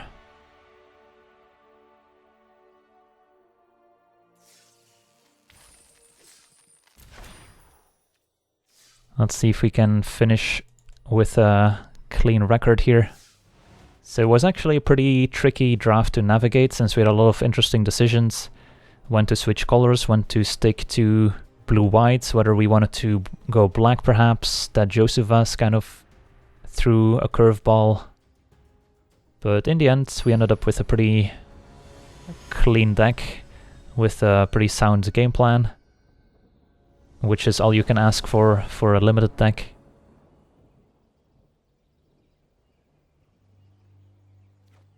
And how about this one? We've got Arcanist to help us ramp out Syncopate and Blessed Light, so on the draw I think we can keep for sure. On the play I would have to think a bit more about this. Another green deck. Difficult decision with the Impulse apparently. Do they want that extra land or do they get greedy? And it's gonna be a Confessor.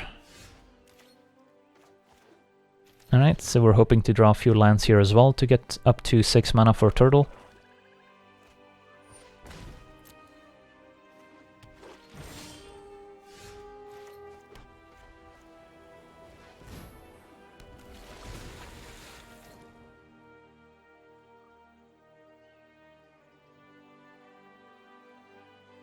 So the third green-black deck, and also splashing white. Alright, seems to be a trend.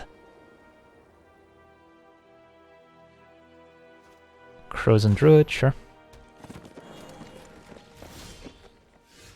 Alright, so I think we want to keep up Syncopate for more mana instead of playing the lands. So I'll say go.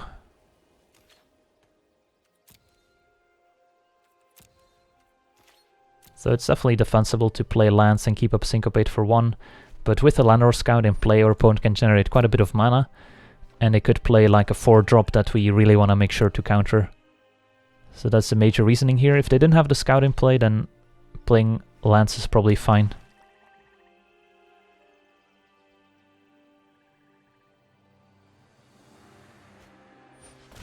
Alright, I mean, it's not a super high value target, but we've got a Seal Away as well, don't want to fall too far behind on board. So we actually have to Syncopate for the full amount here, otherwise they could put in a land with Scout and pay for Syncopate for 2.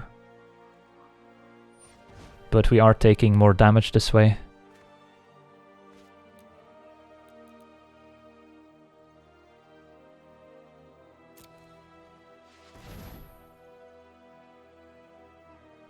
Definitely have to be careful when facing a Scout, since it could always represent an additional mana.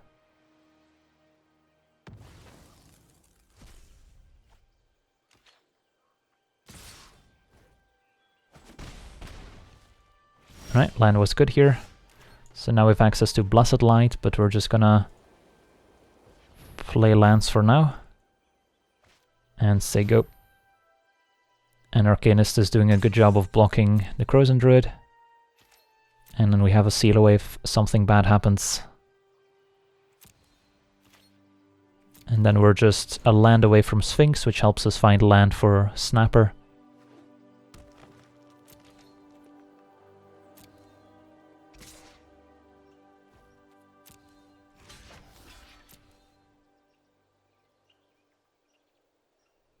Fungal Infection. Sure. So we could Seal Away here, which is not unreasonable, since I kind of want the Arcanist in play for extra mana for Blessed Light, and since we do have Blessed Light to answer another problem creature, I think we're probably fine using the Seal Away for now. If we didn't have Blessed Light in hand, then I would be more cautious with using my Seal Away. Ooh, Blessed Light, the Seal Away, I like it. Sure.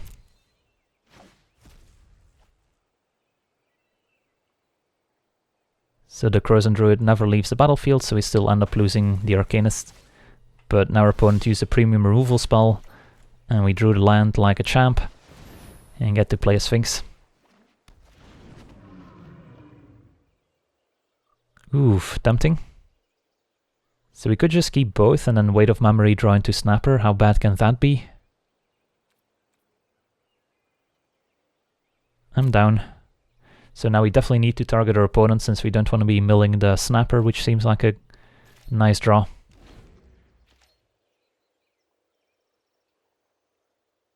So now we have an actual reason to target our opponent.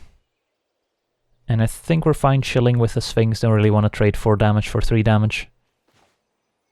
So we'll target them, get to see a bit more of their deck, which is nice in a best of 3. And there's a land. Milled a bunch of lands in a grow, so it didn't really tell us much. Alright, next turn we get to jam Snapper. Definitely also possible we should have kept land in hand in case of Skin Witch. So then we could have discarded Knight and land, maybe instead of now having to discard Snapper on Knight. But I think we're fine. Alright, let's get in with the Sphinx, play Snapper. And feel pretty good about our position in the game.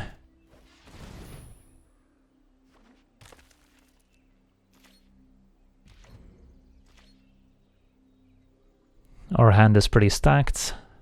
Eviscerate, one of the better cards they could have, still not really all that bad for us. And we found our combo. Is it time to combo? I kind of like playing another Snapper first. Let's see, how do we do this? I guess our opponent doesn't even have enough power in play to kill the Snapper as is. So we could also just attack with Snapper, play second Snapper. That seems fine, and if something bad happens, we have Blessed Light and Trickster to intervene. So yeah, attacking, playing second Snapper seems okay here.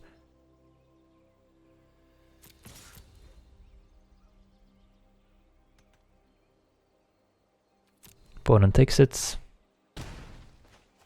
A double trouble.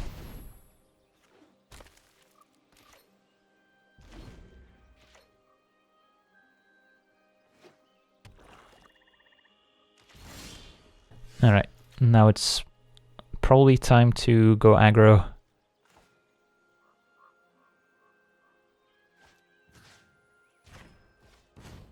And we could even... So we can do 2 things here. We can equip the Snapper that has flying, which is pretty safe.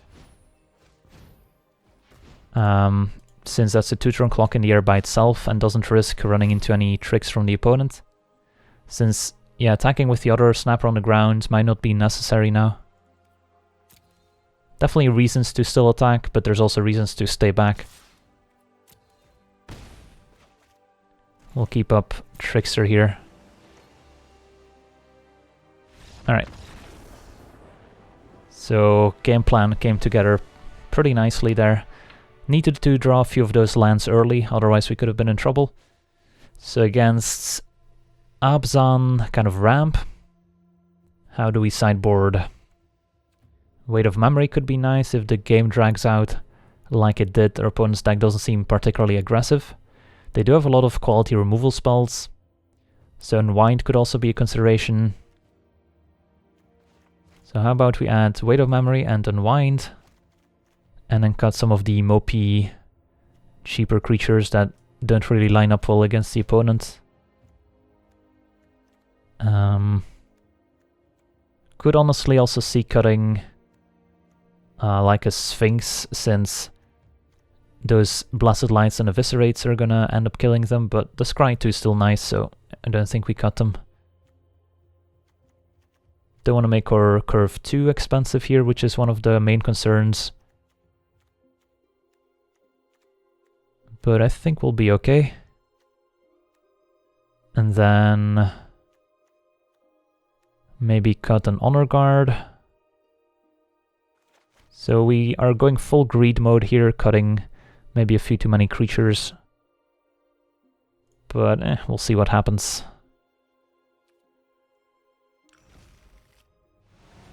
So Snapper's super important here, since Blessed Light and Eviscerate line up very well against it. Any other creature that doesn't have hexproof. So by bringing in the Weight of Memory, we get to draw some more cards against the opponent's deck that tries to kind of 1-for-1 with potent removal spells. And we make it more likely that we can draw our snappers. Alright, this is probably mulligan, sadly. This one I'll keep.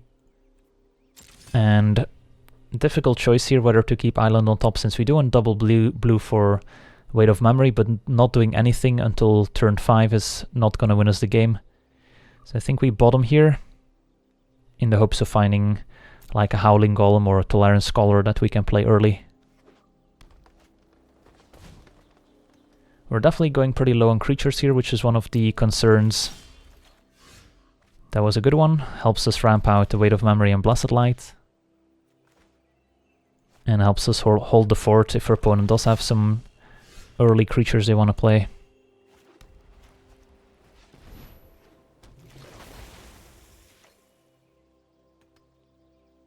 So we're looking at a turn 4 Weight of Memory. If all goes well. Ooh, Slimefoot, that's a good one.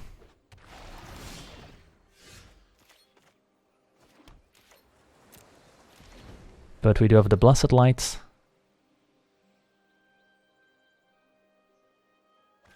Crows and Druid, that's fine. Alright, so now what? Our opponent's unlikely to be making tokens this early in the game. They also missed a land drop. So I think Weight of Memory is fine. Make sure we kind of have a smooth draw here. Although we would also be taking 4, while if we Blessed Light or Unwind, then we get to block with the Arcanist. So it's not a trivial choice here whether to get rid of Slimefoot. And I guess your opponent could also have scarier threats than Slimefoot.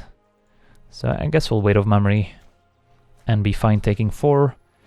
Again, probably milling our opponent just because we're kind of like a combo deck. And there's our combo piece to go with our on Sarah's Wings. And milled some pretty good ones here, so shouldn't really be looking at that, but still nice to see. So we get to feel good about ourselves. So if they don't find a very specific answer to Snapper here, or some sort of disenchant for the Onsara's Wings, they're going to be in trouble. And we even have the Unwind. So probably saying go. Or we could Blessed Light Slimefoot right away. But I kind of like saying go here. Could even Unwind Divest if we wanted to. And I'm not too concerned if our opponent makes a token with Slimefoot here.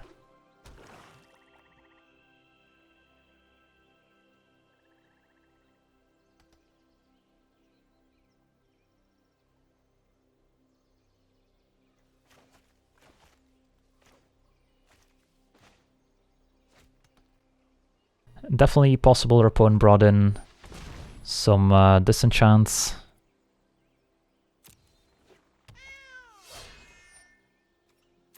But we kind of get to wait until we can Unwind plus on Sarah's Wings.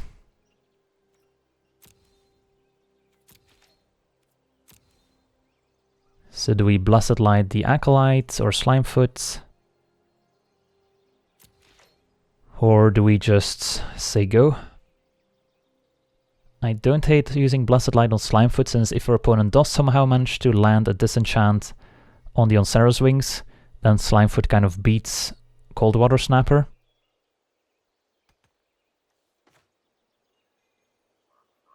And we will be tapping out for the foreseeable future, since we want to play Snapper in a turn after Wings plus Unwind.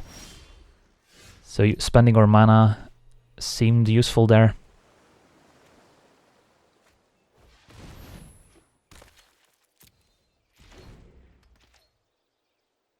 Alright, we'll see what happens.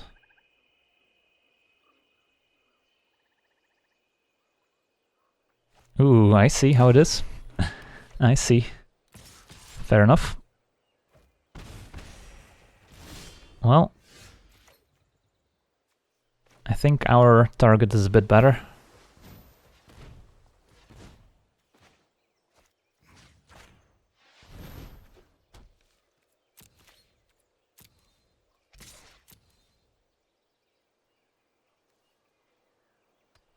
And we have 2 counterspells as backup here. So feels like we're in a good position here.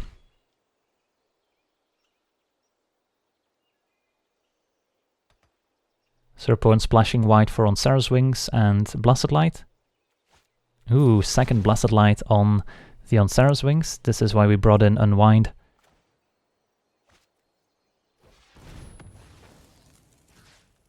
It's always nice when decisions matter.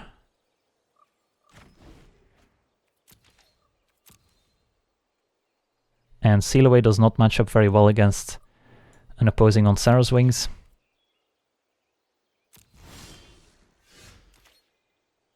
Alright, so we get to attack with our Snapper. For opponent double blocks, that's not going to work out for them. Seems good.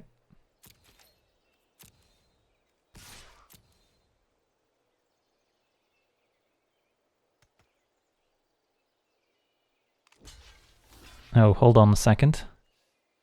I thought for a moment that we had first strike with Onsera's Wings. I guess not. Well, I should have read my card a second time there. Still a ballsy block for sure, but it's gonna work out. Alright, so no first strike. That's a pity. But I guess we just take out the Druid here.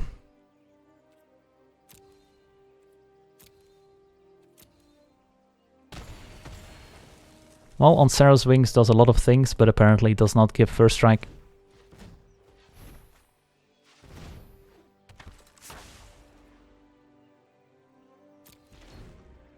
We're probably still fine here. We've got the Seal Away for the Acolyte and a second Snapper in our deck somewhere.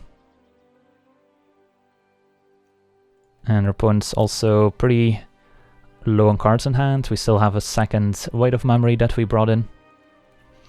And it was just a 2-for-2 trade in the end. Just not one I intended to make.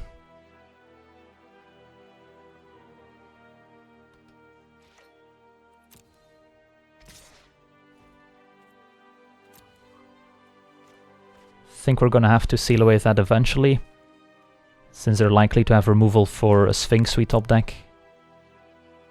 And Syncopate might not be good enough. Alright, and we'll have to use Syncopate now.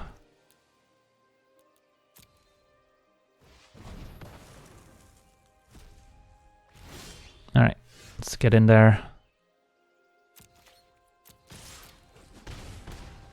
Play the land in case we draw Weight of Memory and need all our mana. So yeah, small misstep here, could definitely cost us the game. But looks like our opponent's not doing much either. So yeah, we should just not have attacked with our turtle, and we're kind of just in a stalemate for a while until we find a way to get rid of their flyer. Alright, we found our Weight of Memory. So that's what we were looking for. Should also consider using the Arcanist, but we probably want to attack with him. And again, we'll mill our opponent, which is now running out of cards. And those are excellent draws. So had we used Arcanist, we could have played a Sphinx here, but that's okay. Instead, we get to hit for 1. Do they have a trick? They don't. And now I'll keep 2 lands in hand in case of Skin Witch, since we wouldn't be able to play both threats in the same turn anyway.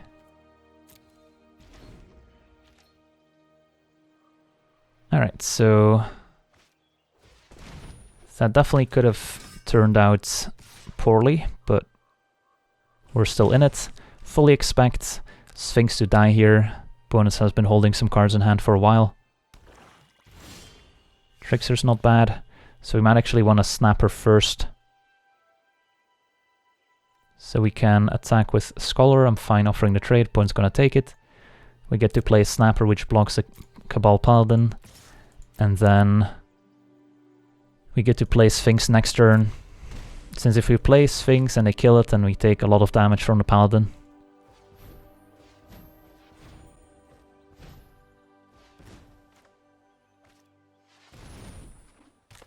And we could even use Trickster aggressively here, tap down something end of turn so we can make an attack. Which seems to be the case here. Tap down Paladin.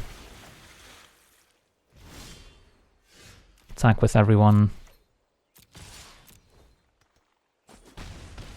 Play Sphinx, which is gonna die, but get to improve our next 2 draw steps. And those are both pretty appealing. I'm guessing Journey Mage is more relevant as our next draw with our opponent at 7. And I guess we might as well play a land now. Alright, so we might be doing it. Yep.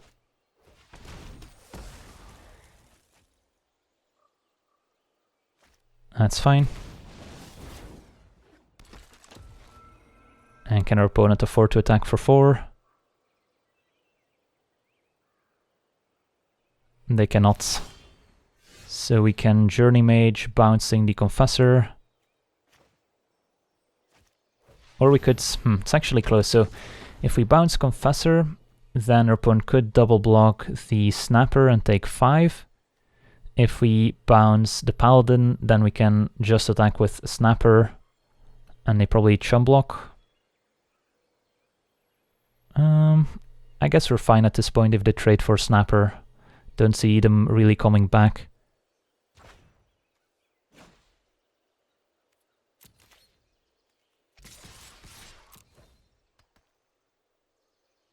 And then they take 4 down to 3. Alright, they're going for the double block on Snapper, that's okay.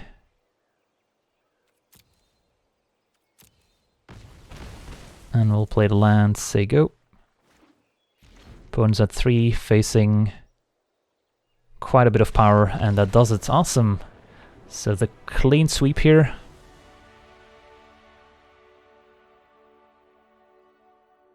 That was a pretty satisfying draft. And it's not like our packs were stacked. We kind of made a pretty good deck out of some pretty medium packs, which is always nice. And our sideboarding decisions mattered, which is also nice to see. So all in all, a pretty great draft.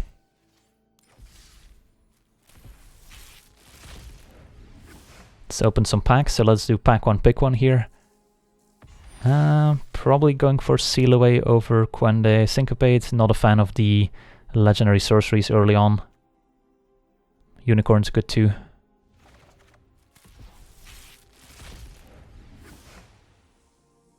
And Rite of Belzenlock is pretty good. The 2 uncommons are pretty great too. Probably leaning towards the right, but you could definitely sell me on the green uncommons. And between the 2, it's unclear which is better. I'm guessing Grun is probably slightly better, but there could be decks where our opponent can chum block Grun for a while the Elemental can just kill them, so maybe a more aggressive deck can make better use of the Thorn Elemental, but my guess is Grunt's probably slightly better.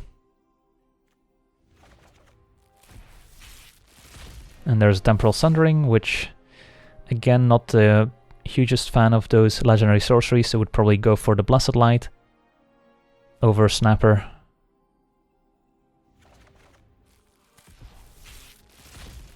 And here's a Verdant Force, which is quite good.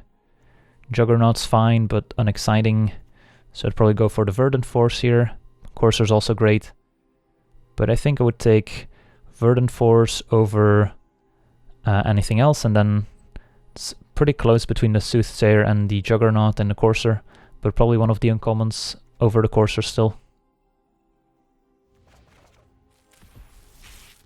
Alright, Naban's a pretty fun one to build around, so could definitely see first picking Naban.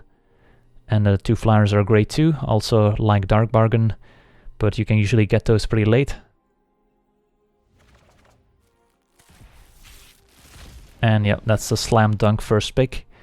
Even if it's a multicolor card, the power level is just so high that it's worth kind of warping your deck around. Over Deep Freeze pretty easy. Alright, sweet.